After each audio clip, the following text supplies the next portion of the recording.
Welcome to it. I'm Ngobile Nonchinga Ndengumkhumumbatha Nomachaya. Xesibe. Welcome to another episode of the Real Life Podcast. And today I wanted to speak about belief and how much stand-up comedy taught me about belief. Because as a stand-up comedian, you need to have some sort of confidence somehow to stand in front of people and tell jokes. It's hard. A lot of people are afraid of public speaking. They're afraid to speak in front of people. But stand-up comedians, different. They want to speak in front of people. Actually, they want to be judged on what they are saying. It's different.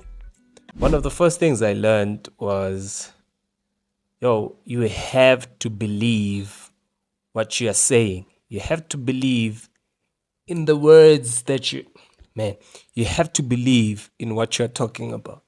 I had a joke. It's not the greatest joke in the world.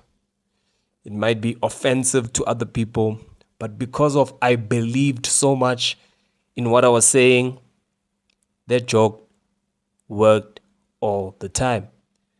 That joke worked all the time. I knew it was going to work because of the amount of belief I put into those words.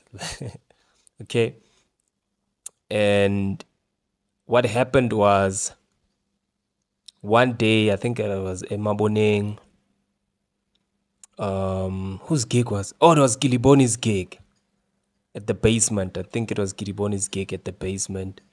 One of the more senior comedians came to me and was like, this joke is offensive to a lot of people, and you might need to find a way to make it land easier on the audience's ear. Now, that conversation created doubt. I started doubting the joke. I was like, I didn't know it was that offensive.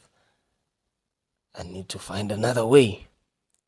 So I tried to change the joke. I tried to introduce more lighter elements, but using the same structure, the same rhythm, the same punchline. But guess what? It didn't work. Why? I didn't believe in this new version of the joke. It didn't have the same intense belief that I had with how the original joke was structured from the beginning. The joke never worked. I started doubting myself on stage, which is the worst thing you can do as a young comedian.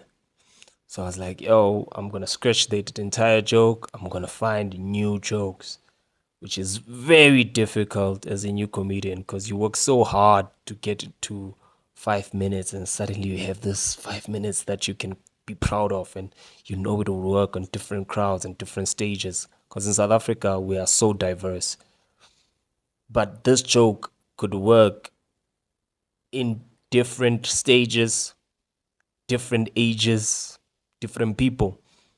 But I stopped believing in it. I instead had the opposite of belief. I doubted. This is one of the best lessons stand-up comedy has taught me. You have to believe in the things you say. You have to believe in the things you think. You have to have belief. Now that I've grown and I'm at this stage of my life, I'm using this concept to gauge my internal dialogue, how I think, the things I say to myself. I first question those things. I'm like, do I believe what I just thought? And then immediately when something doesn't seem real, doesn't sound real, doesn't sound believable to my ears, I'm like, this is not real. Another thing that I'm redoing is I'm reframing the past. I want the past to be in favor of my present currently. So whatever things I'm telling myself about the past, I reframe them now so that I can believe those things more easily. So stand-up comedy taught me a lot about belief. I hope I shared something about belief. I hope that you also practice some of the things um, that we talked about in this episode. How do you start believing the things you say? How do you gauge your internal dialogue? And how believing in the things you say can change your content, can change your relationships, can change your thinking. I hope you enjoyed it. My name is Ngobile Welele.